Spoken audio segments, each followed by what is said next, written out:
fut un soir et un matin. Ce fut le premier jour. 17h, PK, Brazzaville. Les bières étaient à peine fraîches dans le congélateur, loin de leur température parfaite de consommation. 3 loyaux clients réclamaient leur commande.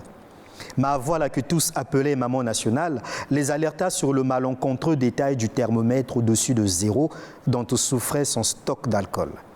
Ils s'en fichaient. Alors elle céda.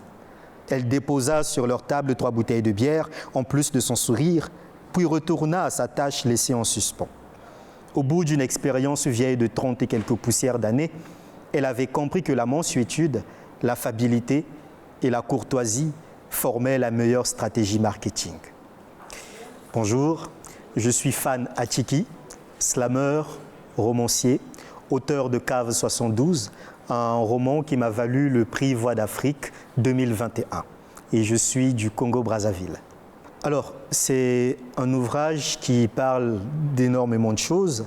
Donc, on y trouve beaucoup de thèmes. Et entre autres, il s'agit de 3 personnages, donc 3 jeunes qui se retrouvent mêlés à un faux complot et qui sont donc accusés d'être à l'origine de ce complot-là contre le président de la République, qui ici est nommé le guide providentiel.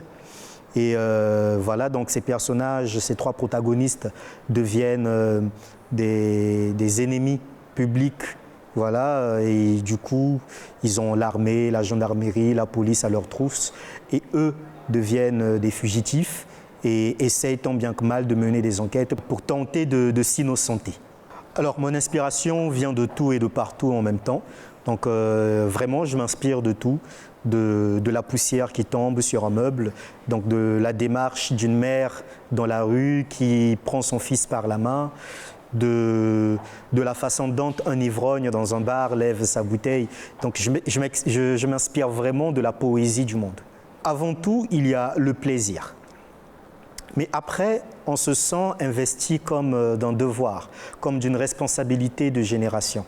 Donc si bien qu'on se sert de ce qu'on peut considérer comme étant un talent pour pousser des citoyens ou des concitoyens à se poser des questions sur certains problèmes de la société. Alors, il y a 2 grands projets. Le premier et le plus important est de monter des bibliothèques dans des localités reculées du Congo-Brazzaville. Et le deuxième projet consiste à produire un 2e roman. Et d'ailleurs, je suis en train de travailler là-dessus.